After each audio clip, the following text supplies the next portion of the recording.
Ja, liebe Medienvertreter, herzlich willkommen zur Auftaktpressekonferenz der Saison 2025/26. Wir feiern dieses Jahr Jubiläum und gehen in die Jubiläumssaison, die 25. Saison der Vereinsgeschichte. Darüber wollen wir heute ein bisschen reden mit unserem Headcoach Ty Harrelson, Neuzugang Chris Senkfelder und Eigengewächs Tobias Jensen. Kurz ein bisschen zum Ablauf. Ich werde mit den drei ins Gespräch kommen und dann habt ihr die Möglichkeit, eure eigenen Fragen zu stellen. So let's start with you, Ty. You had a great debut season, ending up on second place.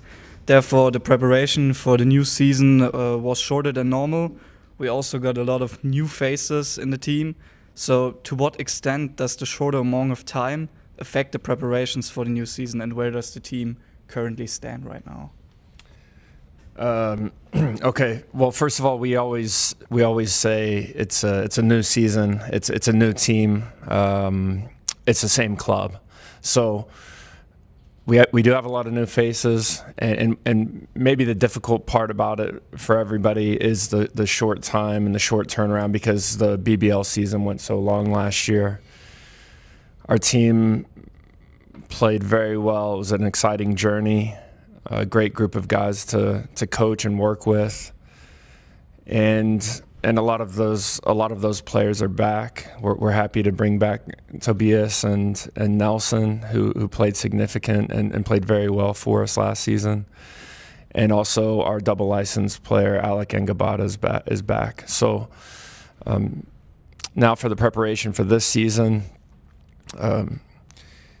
when you kind of hit your stride in June and you play your best basketball, and then you turn around in August and you're starting over, the expectations are very high, and it takes a little bit of time. So the players that we've brought in are working very hard. It's a fun group also again this season to work with. And so far this preseason, we've actually had a better result than we did last year in the preseason. So I'm optimistic. I'm looking forward to Sunday, seeing everybody in the Ratio Farm Arena to watch these guys play. Perfect. Thank you, Ty. Tobias, we continue with you.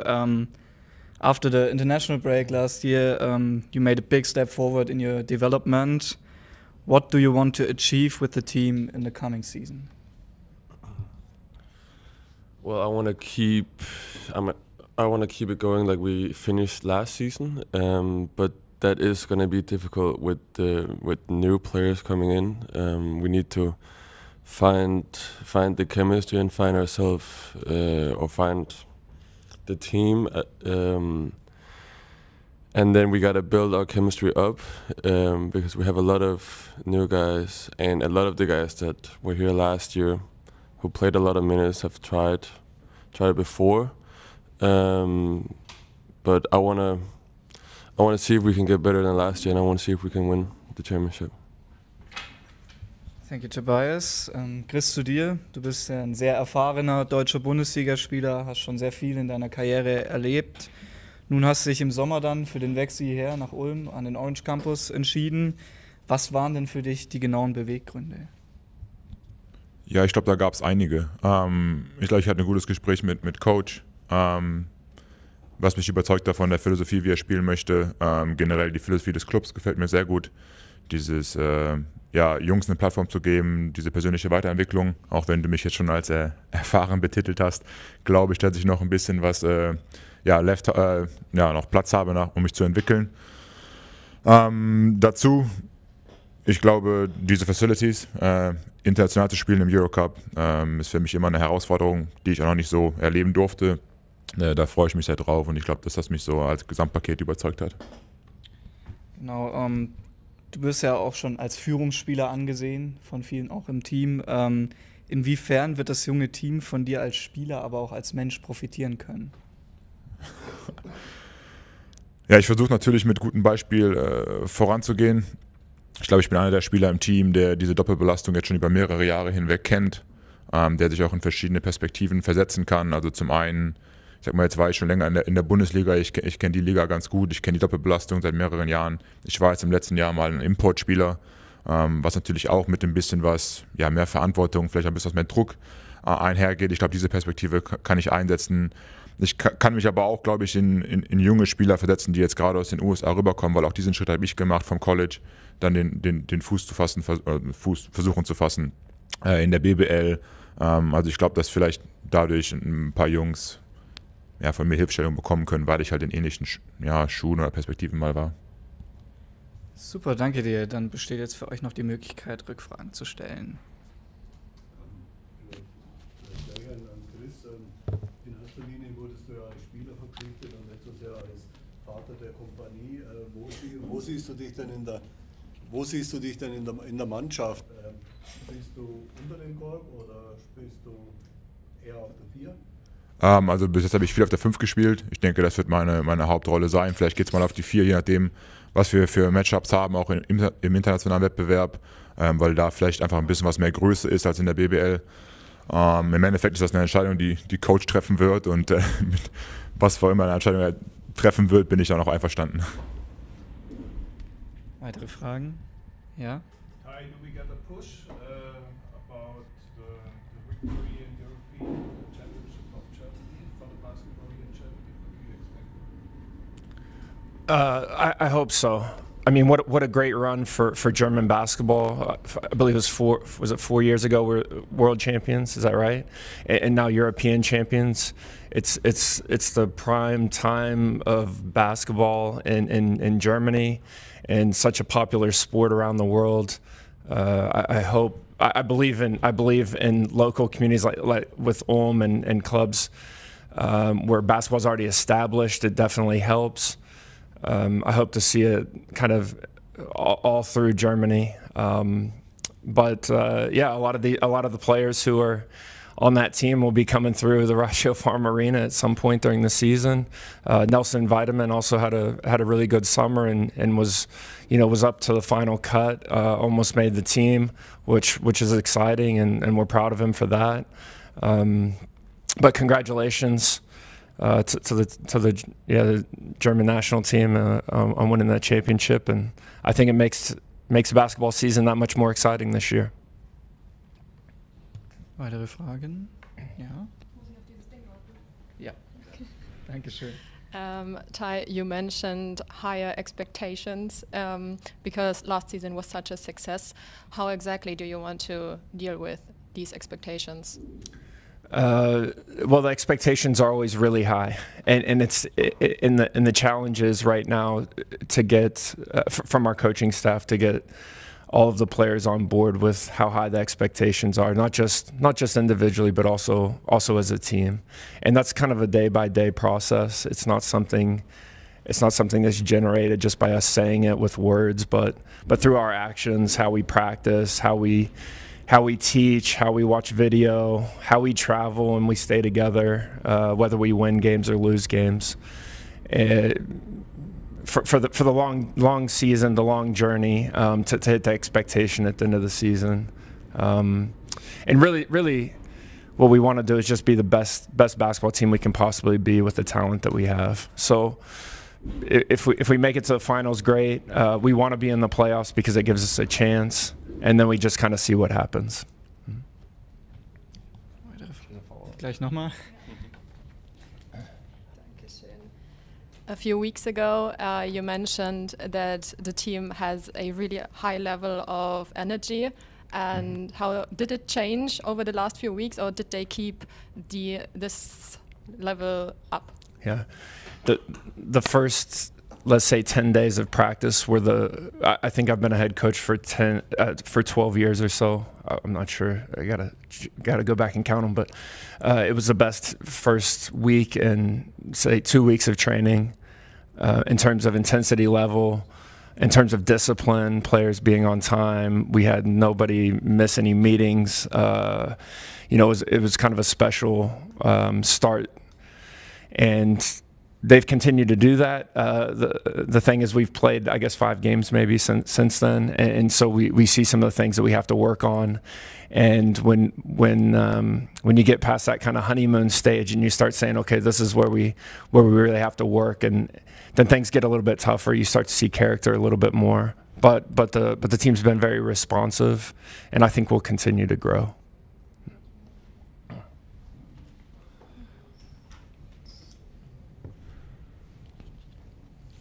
Nochmal an Chris eine Frage.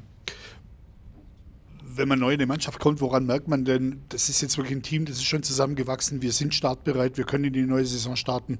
Wie lange dauert sowas und wie merkt ihr das als Spieler auch?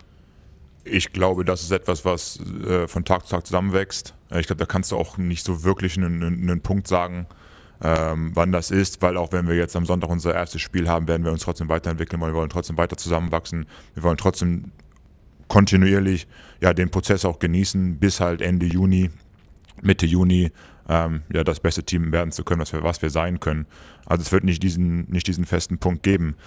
Sachen, die man unternehmen kann, sind natürlich zum einen viel Zeit in der Halle verbringen, diese Standards festzulegen, wie wir trainieren wollen, wie wir vor dem Training sein wollen, wann wir ankommen wollen, wie wir reisen wollen, wie gucken wir Video, wie wollen wir das implementieren, was der Coaching-Staff uns mitgibt. Und gleichzeitig wollen wir natürlich auch ein paar Sachen außerhalb des Feldes machen, ne? Dass man halt nicht nur dieses Zusammengehörigkeitsgefühl auf dem Feld hat, sondern eben auch außerhalb des Feldes. Weitere Fragen? Christian? Ty, your team has, I think, 4 games in the first six days of the season. What is your take on the busy first week? Well, we need to be prepared for it. It's going to come at us really quickly, I guess. There's not a lot of time to prep between each game. The travel is difficult, but this is sport, and I'm excited about it. I think our players are excited about it. Excuse me. We're going to find out very quickly, like where we stand, kind of in both competitions, because the games are so quick right here at the start of the season. And there's not a lot of time for corrections, but it is a long season, so whatever happens, we'll do our best to make adjustments, and I would like to think that we can get a couple of wins. Two of those 4 games are at home, which is always important for us. Tobias, you're one of the few players that stayed here, and therefore some already consider you as the face of the new team. Do you consider yourself this as well? It is definitely a little bit different and somewhat of a change, because I've always used to be the young guy. But we have some concepts here in Ulm that are new to many players, and I know those concepts, so me being able to help them you can maybe say that I'm one of the faces of the team now. Chris, noch eine Frage an dich. Ulm stand im letzten Jahr im Finale, auch verdient im Finale als Hauptrundenzweiter. Jetzt ist es so, dass Alba sich aus der Euroleague zurückgezogen hat, vielleicht jetzt auch auf einem anderen Niveau ist, als es noch vor ein paar Jahren war. Gerade aus den Gründen siehst du jetzt Ulm und siehst du euch in der Rolle als Bayernjäger Nummer 1? Ich glaube, wir wollen auf jeden Fall selbstbewusst und aggressiv in die Saison gehen. Aber ich glaube, wir wollen uns eher auf uns fokussieren, anstatt zu sagen, wir wollen jetzt irgendjemanden hier hinterherjagen. Wir wollen uns zu dem Team entwickeln, und die PS, die wir im Team haben, und ich glaube, das sind einige, dass wir die möglichst effizient auf die Straße bekommen, sagen wir es mal so. Und ich glaube, der erste Meilenstein muss sein, jetzt in die Playoffs zu kommen, weil Coach hat gerade schon gesagt, das ist der einzige Schritt, wie wir es überhaupt Richtung Finale schaffen können. Also da reinzukommen, ist für uns Grundbedingung Nummer 1. Weitere Fragen? Coach Harrelson, you lost many very good players, of course, and you performed extremely well last year. Right now, I'm thinking back of Ben and Noah, who went to the NBA, and now you have 2 new 18-year-olds. I think they're called Mo and Diego, right? Right. In what way can you compare those two to Ben and Noah? Would you expect the same development? And might it be possible that one of those, or even both, will be drafted next summer? It's really early in the process to comment on that, because at this time last year, I'm not sure. I mean, we know now how Ben and Noah performed during the season and where they got drafted. But this time last year, if you asked me the same question, it would have been tough for me to say, oh, they're both going to be NBA players, and they're both going to go in the first round. So, but what I can talk about is both players are working very hard. Diego comes to us from Milan, and he's had a good preseason. He plays very hard. I think a high basketball IQ, and plays. He seems to always play for the team. Very different, I guess, very different position than both Noah and Ben, because he's more of a position 3, we would say, small forward type of player. Mo would be a better comparison with Noah because position and body frame type. Mo is a skilled player. Maybe you could even say a little bit more skilled than Noah was at this time last year. But what Noah had was a really great feel for the game of basketball. It's something it's hard to pinpoint as a coach. Like, what was he really good at? He was just really good at basketball. And Mo is still like kind of developing, I think, that feel for the game. And I think it's going to be a little bit of an adjustment for him. Noah was here for 2 years because he also came through our junior program, and this is Mo's first year here in Ulm. So. I'm excited about both of them. Again, they've both played well in the preseason, and they will both get playing time during the year. So, but both signed a contract here with the aim of trying to get to the NBA. Yeah, we're going to try to get them to the NBA, and they're going to work to try to get to the NBA. Yes, that would be the ultimate goal. Definitely. Yeah. If I may continue, you also lost players like Karim Jallow, of course.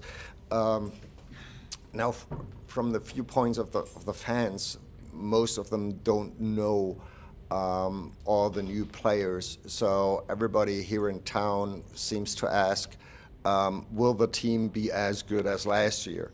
What is your answer? Yeah, I think it's a difficult thing, and I know I'm the head coach here, but first of all, I don't see it that we lost players. I think when you say lost players, it means players left and they weren't happy and so forth. We promoted players. Like, we promoted 2 guys to the NBA. We promoted 3 players to the Euro League. We promoted another player to the ACB in Spain. The players who left for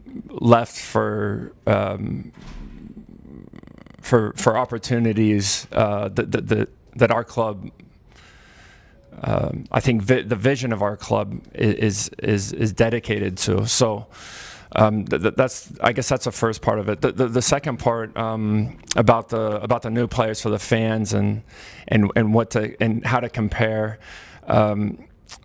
It's early in the season. It's difficult to really say. I keep trying to say I think it's a really exciting team. They're working very hard.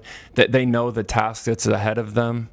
I'm not sure exactly what the results will be, but I know that the focus and the excitement within our group is to perform at the same level that the team did last year. That would be great. I mean, that would be an amazing accomplishment.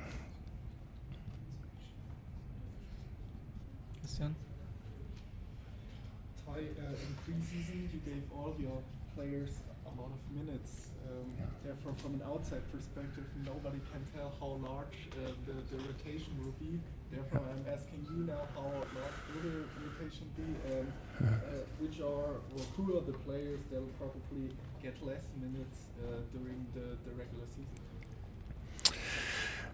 season? In the preseason, we want to give guys opportunity to play, to show what they can do. I might have made a small mistake last year in the preseason playing one of our key players over 35 minutes in a preseason game. So I learned from that as a coach. It's part of my development as well. But so we try to spread the minutes out. I think also part of our style of play, which the players understand, is to play as hard as you can, not as long as you can. And to be very productive during those minutes. So what you saw in the preseason, the minutes could be the same. We have 11 pro players, and then we should normally have one development player suited out, especially for our home games, depending on the schedule with the Pro B. So I'm not sure that I answered your question, but there will be 11-man rotation. We have a lot of games. You mentioned the 4 games in the first 6 days, so we need everybody to be ready to play in those moments. Chris, vielleicht noch die letzte Frage an dich. Wir haben in der letzten Saison viel von den Regeln gehört, die Teil auf und neben dem Platz aufgestellt hat. Gerade, ich glaube, Karin Jallo hat da sehr viel und auch sehr begeistert drüber geredet. Hat dich als neuer Spieler irgendeine Regel von diesem Regelwerk überrascht und wie ist es dann für dich als Spieler? Ist es dann für dich gut, wenn ein Trainer dann, sag ich mal, nicht nur das Spiel im Blick hat, sondern auch das große Ganze und die Sache? Was für Regeln genau meinst du? Ich glaube, eine hieß Teamkleidung tragen, wenn man in den VIP-Raum kam. Right. Und eine hieß nicht sitzen während den Trainingseinheiten. Ja,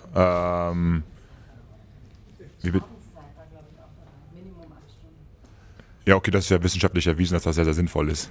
Bin ich ein sehr großer Fan von, halte ich mich da selbst dran, so gut es geht. Wenn man reist, nicht immer möglich, je nachdem wie die Flüge sind. Teamkleidung zum Beispiel, stehe ich zu 100% auch dahinter. Du bist Spieler jetzt von Ratio von Ulm, du repräsentierst diesen Verein. Wenn du in den VIP-Raum gehst, generell oder auch wenn wir reisen, du vertrittst nicht nur dich, du vertrittst das Team, du vertrittst den Verein und das symbolisierst du mit deiner Vereinskleidung. Also, dass du die trägst, finde ich absolut sinnvoll.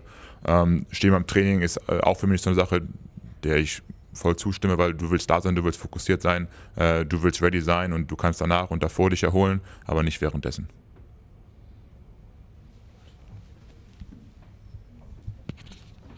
Ty, have you already chosen your captain or your captains? Yes. Can you tell us? Sooner or later, everybody will. Yeah, I know. It's I got that question almost since the first practice of the season, and I think it was fair to go through the preseason and see who kind of emerges the leaders.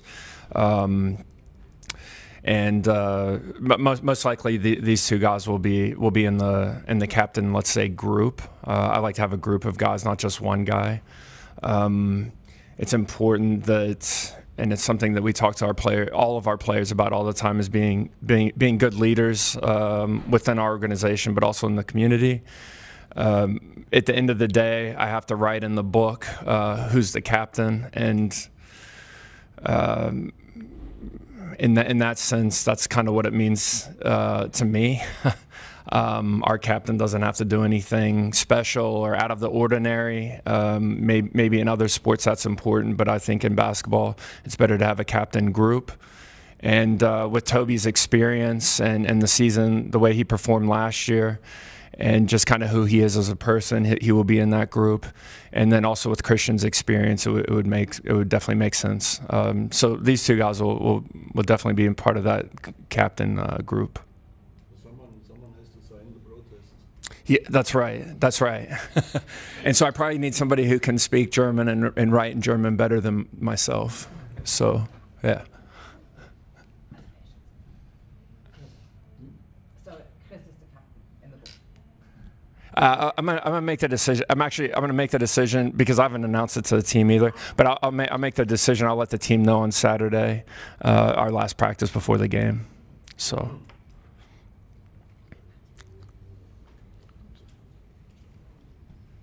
Sonst noch weitere Fragen?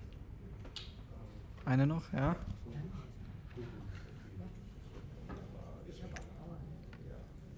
One question to Tobias. Since you played with the team last year, of course, I would like to know what's your impression of the new team this year. Same question as to Ty. Do you have the impression that the team will be as good as last year, just from a player's point of view? I think it's tough to say right now whether we're going to be as good as we were last year because it's still early in the season. But I've definitely gotten a very good impression from new players and the returners so far. We practice and play with a lot of energy and intensity, which I like. So far, it's been really good. Christina noch? Sorry, Coach. Tommy Klepper is. What's his situation right now? What's he doing? What do you expect? What do you think is going to happen in the next, let's say, 3-4 months? Okay, the situation with Tommy is he's still coming back from the injury that he sustained last season. Our club gave him the opportunity to stay here in Ulm, use the facility. He's began training with us. It always seems like there's progression, and I'm not, I normally don't speak on the injuries because I don't totally understand them. It's not my area, but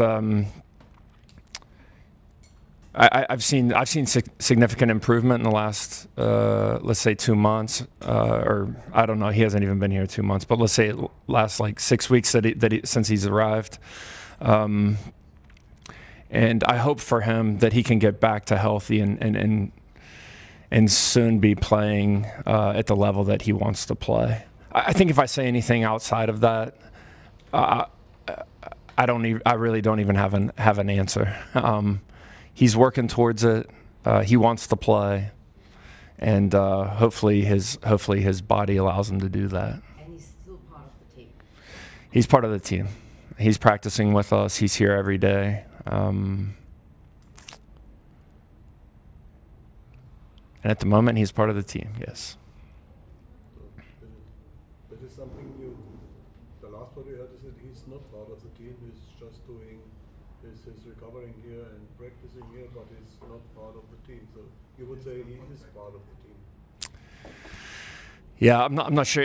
I'm not sure it's my area to speak on his contractual situation, but to me, he's part of the team. Gut, das ist doch mal ein gutes Schlusswort. Letzte Frage jetzt. Eher organisatorischer auch, was die Fans anbelangt. Nun war das ja letztes Jahr eine äußerst erquickliche Saison, die für viel Begeisterung bei den Fans gesorgt hat. Mich würde mal interessieren, jetzt von der Clubseite her, wie viel Faninteresse spürt man jetzt zu Beginn der Saison? Weil einerseits könnte ich mir vorstellen, die Nachfrage ist groß, weil es letztes Jahr so viel Spaß gemacht hat und weil vielleicht auch die EM-Euphorie Lust auf Basketball macht. Andererseits könnte ich mir auch vorstellen, die Nachfrage ist noch etwas zurückhaltend, weil vielleicht viele denken, so, ich kenne ja kaum jemanden von dem Team, da warte ich erstmal aus der Ferne, ob ich da hingehe. Also könnt ihr da was sagen, was Dauerkartenverkauf oder Interesse anbelangt? Zu den Tickets generell geben wir keine genaueren Informationen raus, aber die Euphorie ist sichtbar gestiegen, auch durch die EM, durch die Vizemeisterschaft. Für einen Sonntag wird es auf jeden Fall noch Tickets zur Verfügung geben, die könnt ihr euch noch sichern, aber generelle Infos geben wir da noch nicht raus. Nee. Christian? Ich habe auch noch eine generelle Frage. Ich habe jetzt gesehen, dass man für die ersten 3 Eurocup-Spiele, ich glaube, im offenen Verkauf keine Tickets momentan kaufen kann. Wird es so bleiben? Heißt es, also wenn man jetzt irgendwie spontan Lust hätte, an einem Dienstag oder Mittwoch zum Eurocup zu kommen, geht es dann nicht für die ersten 3 Eurocup-Spiele? Wir haben spezielle Eventspieltage im Eurocup. Zum einen Tag der Ausbildung jetzt. Da werden natürlich erstmal Tickets zurückgehalten für die Aktion. Und die restlichen Tickets gehen dann auf jeden Fall noch in den freien Verkauf. Auch mit dem Istanbul-Spiel sind wir erstmal noch vorsichtig, weil es mit einiger Sicherheit wieder ein Hochsicherheitsspiel werden wird. Und da würden wir erstmal die Rahmenbedingungen klären, bevor dann die Tickets in den öffentlichen Verkauf gehen. Genau. Sonst keine weiteren Fragen mehr. Dann bedanke ich mich bei euch allen, vor allem bei euch 3, dass ihr da wart, um Fragen zu beantworten. Und wir sehen uns dann am Sonntag gegen Chemnitz. Wie gesagt, Tickets sind noch verfügbar, könnt ihr euch noch sichern. Vielen Dank. Thank you.